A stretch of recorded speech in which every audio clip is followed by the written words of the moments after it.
Hello everyone, welcome back to biology class, and today we are going to talk about replication or duplication of DNA. ठीक है? In the previous class we had studied about structure of Watson and Crick model or DNA model, molecular structure of DNA. पिछली class में हमने DNA का molecular structure देखा था, जो कि बहुत ही इम्पोर्टेंट पार्ट था इस चैप्टर का. And today we are also going to start most important topic of chapter 6, which is replication or duplication of DNA. आज फिर हमें बहुत ही important topic लेने वाले हैं जिसका नाम है replication और duplication of DNA. इसमें क्या होता है देखते हैं. नाम से क्लियर है. डुप्लीकेशन का मतलब क्या होता है, डुप्लीकेट कॉपी का मतलब क्या होता है, एग्जैक्ट कॉपी तैयार होना. एग्जैक्ट कॉपी तैयार होना मतलब जो कॉपी पहले की थी उसके जैसे एक नई कॉपी तैयार करना. ठीक है, ये हम समझते हैं अच्छी तरीके से. तो यहाँ पर डुप्लीकेशन या रिप्लीकेशन की जो मीनिंग है उसका मतलब भी यहाँ पे वही है. ठीक है, हम किसके रिप्लीकेशन की बात कर रहे हैं, डीएनए के रिप्लिकेशन की बात कर रहे हैं. तो डीएनए की जब रिप्लिकेशन की हम बात करते हैं तो डीएनए का ही डुप्लीकेट कोई कॉपी फॉर्म होगी. ठीक है, तो replication of DNA is what. तो replication how can we define, इसको इस तरह से हम डिफाइन कर सकते हैं. Replication of DNA is defined as formation of copies of formation of duplicate copy of parental DNA is called या is known as replication of DNA. ठीक है, क्या बताया मैंने, पेरेंटल कॉपी, ये सॉरी पेरेंटल डीएनए से ठीक है, उसके जैसे दूसरी कॉपी का तैयार होना क्या कहलाता है, कॉपी का तैयार होना क्या कहलाएगा, वो कहलाएगा रिप्लिकेशन ऑफ डीएनए या डुप्लीकेशन ऑफ डीएनए, क्योंकि हम डुप्लीकेट कॉपी तैयार कर रहे हैं. ठीक है, तो formation the process which involve formation of copies of parental DNA is called replication or duplication of DNA. Is it clear? Okay, all right. Next, what is next? इसके बाद हम देखेंगे who discovered the process of replication or duplication. ठीक है, तो replication or duplication process was discovered by Watson and Crick. After the discovery of molecular structure of DNA, Watson Crick ने इसका model बताया था. ठीक है, तो ये जो मॉडल बताया था उसके बाद ही इन्होंने रिप्लिकेशन के बारे में बताया, डुप्लीकेशन के बारे में बताया. ठीक है, और इसके लिए इनको नोबेल प्राइज मिला था. इनके साथ ही इनको साइंटिस्ट थे वाटसन, क्रिक एंड डेलबर्ग. ठीक, एक डेलबर्ग करके साइंटिस्ट थे, उन्होंने भी इसके बारे में बताया था, डेलबर्ग ने. और ये जो वाटसन और क्रिक के साथ जो डेलबर्ग थे, ये इसी से रिलेटेड इन्होंने बातें करी थी, replication and duplication in DNA. ठीक है, तो ये इन्होंने क्या बताया था, तो इन्होंने सबसे पहले तो ये प्रोसेस कहाँ होती है ये भी अपन देख लेते हैं. रिप्लिकेशन और duplication of DNA takes place in nucleus of cell. ठीक है, during synthetic phase of cell cycle. ठीक है, कहाँ पे ये प्रोसेस होती है, it takes place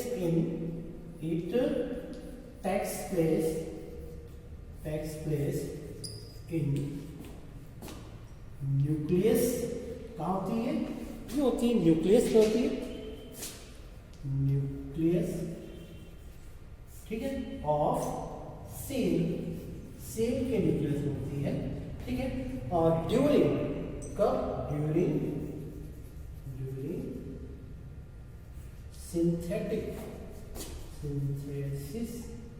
synthesis phase of, या इसको अपन एस फेज भी बोलते हैं, S phase of cell cycle. ठीक है, तो सेल साइकिल की जो सिंथेटिक फेज है उस समय ये रिप्लिकेशन ऑफ डीएनए होता है. हमने लास्ट मतलब पिछले साल प्रीवियस क्लास में जो हमने सेल साइकिल पढ़ी थी या सेल डिवीज़न पढ़ा था, उसमें मैंने आपको जब सेल साइकिल की फेजेस बताए थे, pre synthetic phase, synthetic phase और पोस्ट सिंथेटिक फेज. तो सिंथेसिस फेज में मैंने आपको ये रिप्लिकेशन ऑफ डीएनए के बारे में बताया था कि रिप्लिकेशन ऑफ डीएनए यहाँ पे होता है सिंथेटिक फेज में. तो ये आपको बहुत ही इंपॉर्टेंट पार्ट है, इसका ध्यान रखने के लिए किसने प्रपोज किया तो वो आपको याद रखना है, क्या होता है इसमें आपको ये याद रखना है. ठीक है, आराम से समझ में आपको, है ना। और कहाँ पे होती है प्रोसेस, ठीक है, तो कहाँ पे होती है, nucleus of cell in synthetic phase of cell cycle, ठीक, यहाँ तक क्लियर आपको। आगे हम देखते हैं method of replication of DNA, ठीक, आगे हम क्या देखेंगे, method of replication of DNA देखते हैं।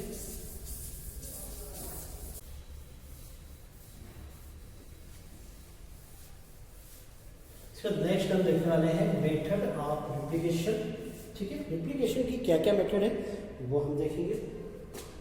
नेक्स्ट क्या देखेंगे हम, मेथड ऑफ रिप्लिकेशन,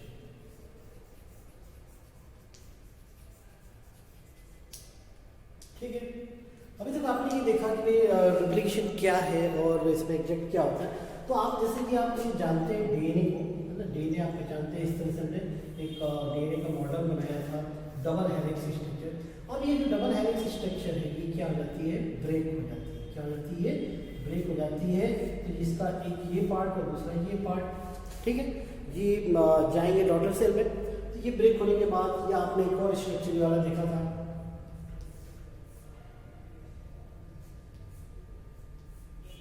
एक ये स्ट्रक्चर आपने देखा था,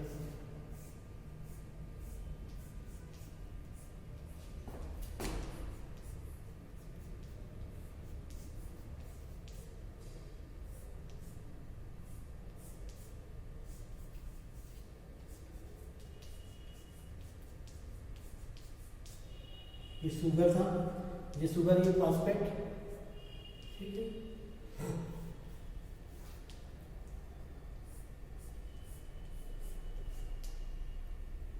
तो यहाँ से आएगा, ठीक है।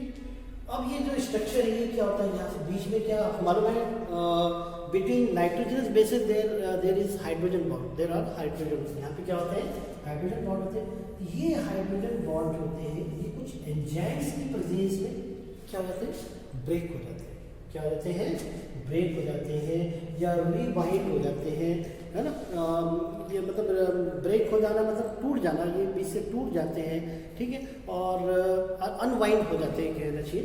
और इस तरह से ये जो डीएनए का जो हेलिक्स है ये अनवाइंड होकर सेपरेट हो जाता है। और डॉटर सेल में कभी कभी क्या होता है कि दोनों पार्ट्स जो रहते हैं वो एक साथ डॉटर में पहुँच जाते हैं, और कभी कभी आधे आधे पार्ट्स पहुँचते हैं, ठीक है। तो ये इस तरह से हाइड्रोजन बॉन्ड की ब्रेकिंग होती है कुछ एंजाइम्स की वजह से। यहाँ पे एंजाइम्स का जब पहले एंजाइम की डिस्कवरी नहीं हुई थी, बाद में एंजाइम की जब डिस्कवरी हुई तो ये एंजाइम्स का यूज़ देखा गया, कहाँ कहाँ क्या इनका यूजेज है ना। तो कुछ हेलिकेज, न्यूक्लियेज है, और भी कुछ एंजाइम है, फास्फोरिलेजेज एंजाइम है, हेलिकेज एंजाइम है, तो ये सब जो एंजाइम्स है, एंडोन्यूक्लियेज एंजाइम, इन सब के प्रेजेंस में ये रिप्लिकेशन प्रोसेस होती है। इस तरह से जो पैरेंटल शेल जो रहती है ब्रेक हो जाती है और दो डाटा सेल मतलब डाटा सेल में ये आधी आधी कॉपी या पूरी कॉपी पहुंच जाती है, ये दोनों मिक्स होकर पहुंचती है। उसके बेसिस पर यहाँ पे हम देखेंगे मेथड ऑफ रिप्लिकेशन। यहाँ तक समझ आएंगे आपको, ठीक है। चलिए आगे देखते हैं मेथड ऑफ रिप्लिकेशन।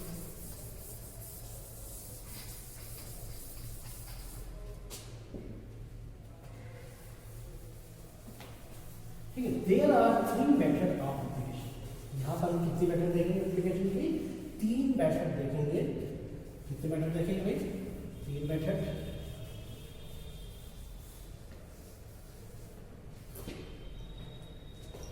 ठीक है, there are 3 method of replication.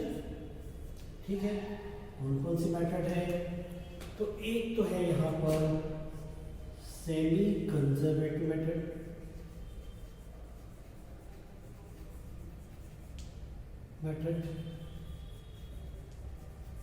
एक होती है कंजर्वेटिव मेथड,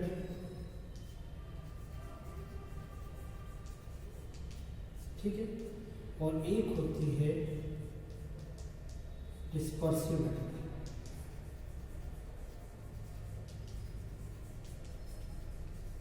ठीक है, तो यहाँ पर हम 3 मेथड देखेंगे, कंजर्वेटिव, सेमी कंजर्वेटिव और एक हम देखेंगे डिस्पर्सिव मेथड। ये 3 मेथड यहाँ पे आप देखने वाले हैं। ठीक है, कौन कौन से मेथड, सेमी कंजर्वेटिव, कंजर्वेटिव और डिस्पर्सिव, डबल एस आएगा, डिस्पर्सिव मेथड, ठीक है। Is it clear? Okay, alright, चलिए देखते हैं तो इसमें कैसे क्या होता है, हम देखते हैं आगे कौन कौन से मेथड में क्या होता है।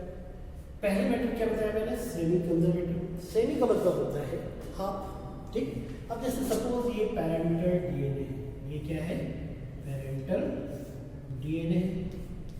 अब इस पैरेंटल डीएनए का जब रिप्लिकेशन होगा एंजाइम प्रेजेंस में, क्या हो जाएगा, ये इस तरह से हो जाएगा, ठीक है। मतलब ये ब्रेक होके आधा पार्ट ये, आधा पार्ट ये, ठीक है, समझ आ रहा आपको। तो इस पर दोनों हेलिक्स का हाफ पार्ट ये हो गया, हाफ पार्ट ये हो गया, ठीक है। अब इसके साथ में एक नया पार्ट भी जुड़ता है, ठीक है, नया पार्ट भी क्या हो जाएगा, इसके साथ जुड़ जाएगा, और ये नाइट्रोजन बेसिस, इस तरह से दो डीएनए तैयार हो जाएगी, ठीक है। ये क्या था, पैरेंटल डीएनए था, ये पैरेंटल डीएनए, और इस पैरेंटल डीएनए का क्या हुआ यहाँ पे, रिप्लिकेशन हुआ। रिप्लिकेशन होने के बाद डॉटर सेल में ये डॉटर या डुप्लीकेट कॉपी पहुंच गई, ये रिप्लिकेशन। मतलब इस मेथड में हम क्या देख रहे हैं, एक जो पेरेंट कॉपी थी इसका आधा पार्ट और आधा पार्ट दो अलग अलग सेल में गया, और आधे पार्ट जो है वो नए तैयार हुए, ठीक है।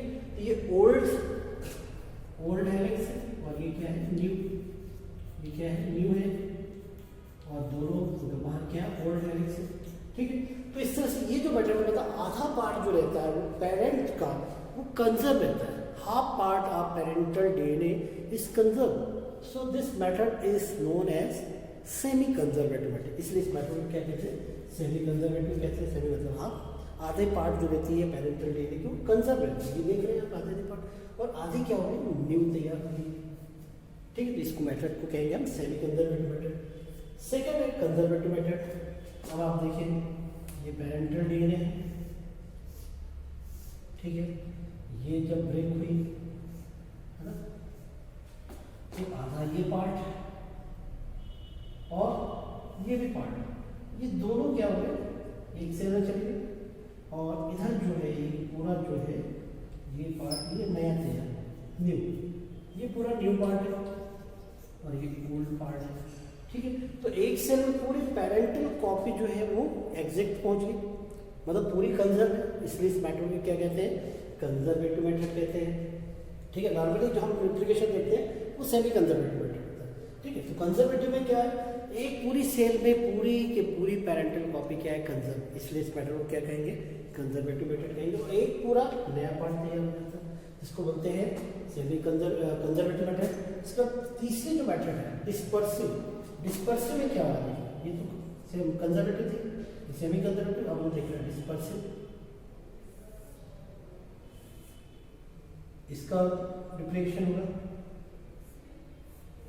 ठीक है।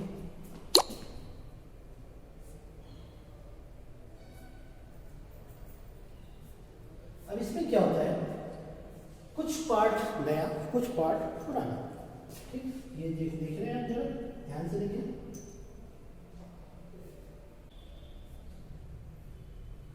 ठीक है। तो अब हम देख रहे हैं डिस्पर्सिव मेथड। डिस्पर्सिव मेथड में क्या डिस्पर्स हो जाते हैं, मतलब ये अलग अलग हो जाते हैं, मतलब जैसे कि ये पेरेंटल कॉपी होगी, ये न्यू कॉपी होगी, फिर पेरेंटल कॉपी, तो ये कुछ पार्ट जो है डिस्पर्स फॉर्म में यहाँ पे आते हैं डॉटर सेल में। ये दोनों डॉटर सेल में आप देख लीजिए, कुछ ओल्ड पार्ट है, कुछ न्यू पार्ट है। तो ये जो मेथड है ये कहलाती है डिस्पर्सिव मेथड। ये तीन मेथड हमने देखी यहाँ पे, ठीक है। There are 3 method of replication of DNA. कौन कौन सी मेथड है भाई, एक है सेमी कंजर्वेटिव। सेमी कंजर्वेटिव में क्या होता है, ये पेरेंट कॉपी है, जब रिप्लिकेशन होता है एंजाइम्स के प्रेजेंस में तो क्या होता है, इस पेरेंट कॉपी का आधा पार्ट ये ओल्ड और हाफ पार्ट ये ओल्ड, ये दो अलग अलग सेल में चले गए, और हाफ पार्ट जो रहता है ना, half part of daughter DNA is become new, ठीक है, वो न्यू हो जाएगा, ठीक है, वो क्या हो जाएगा, न्यू हो जाएगा। ये नया पार्ट जुड़ गया। ये सेमी कंजर्वेटिव मेथड में था, आधा पार्ट पेरेंट का से कंजर्व रहता है, सेमी पार्ट मतलब हाफ पार्ट कंजर्व रहता है, इसलिए इसको सेमी कंजर्वेटिव कहते हैं। कंजर्वेटिव में एक सेल में पूरा पेरेंट कॉपी चलेगी एग्जैक्ट, ठीक है, तो ये पूरा पार्ट कंजर्व है, इसलिए इस मेथड को क्या कहते हैं, कंजर्वेटिव, और एक पूरा न्यू पार्ट कहते हैं। डिस्पर्सन में क्या होता है, ये पार्ट देख रहे हैं आप ओल्ड, और ये कुछ पार्ट क्या हो गया, न्यू जुड़ गए। यहाँ पे भी आप देख रहे हैं दूसरी सेल में भी, दूसरी डॉट ऑफ डीएनए में भी। तो इस तरह से दोनों सेल में दोनों ओल्ड और न्यू पार्ट जो रहते हैं वो क्या हो जाते हैं, आते हैं, डिस्पर्स हो जाते हैं, फैल जाते हैं। इसलिए मेथड को नाम दिया डिस्पर्सिव मेथड। ठीक है, तो यहाँ तक आपको समझ में आया।